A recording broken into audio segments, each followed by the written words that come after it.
এটা হলো পিঁপড়া। পিঁপড়াকে ইংরেজিতে বলা হয় অ্যান্ট। অ্যান্ট মানে পিঁপড়া।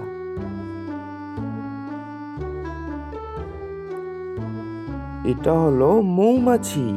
মৌমাছিকে ইংরেজিতে বলা হয় বি। বি মানে মৌমাছি। এটা হলো গোবর পোকা। গোবর পোকাকে ইংরেজিতে বলা হয় বিটল। বিটল মানে গোবর পোকা।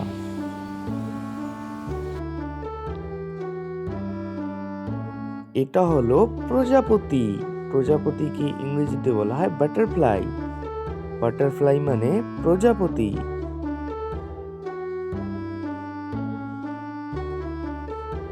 এটা হলো মশা। মশাকে ইংরেজিতে বলা হয় মসকিটো। মসকিটো মানে মশা।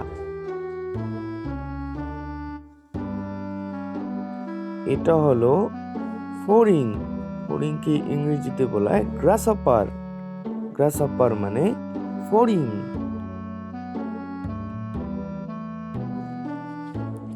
এটা হলো মাছি। মাছিকে ইংরেজিতে বলা হয় ফ্লাই। ফ্লাই মানে মাছি। এটা হলো তেলাপোকা। তেলাপোকাকে ইংরেজিতে বলা হয় ককরোচ। ককরোচ মানে তেলাপোকা।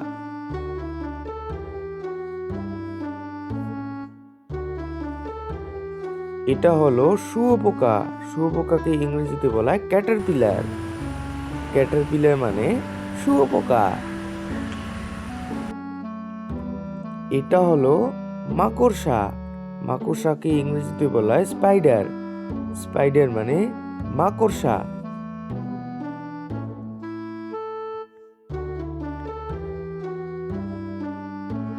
এটা হলো উইপোকা।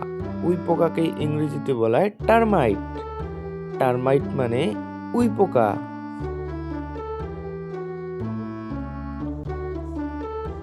এটা হলো টিকটিকি। টিকটিকিকে ইংরেজিতে বলা হয় লিজার্ড।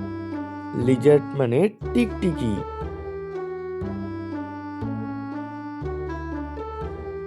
এটা হলো কেঁচো। কেঁচোকে ইংরেজিতে বলা হয় আর্থওয়ার্ম।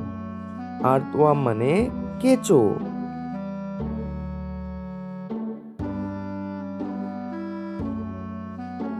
এটা হলো বিচ্ছু। বিচ্ছুকে ইংরেজিতে বলা হয় স্করপিয়ন। স্করপিয়ন মানে বিচ্ছু।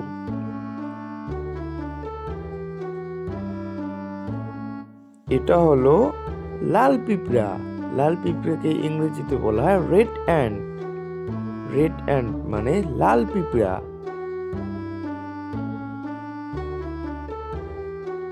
এটা হলো ভীমরুল। ভীমরুলকে ইংরেজিতে বলা হয় হর্নেট। হর্নেট মানে ভীমরুল।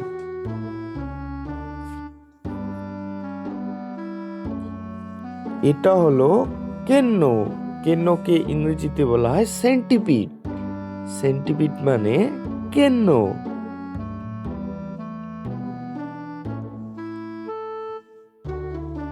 এটা হলো মধুমাছি।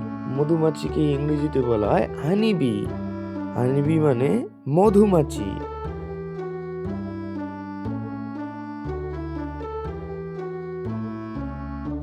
এটা হলো স্লক। স্লককে ইংরেজিতে বলা হয় স্লোক। স্লোক মানে স্লক।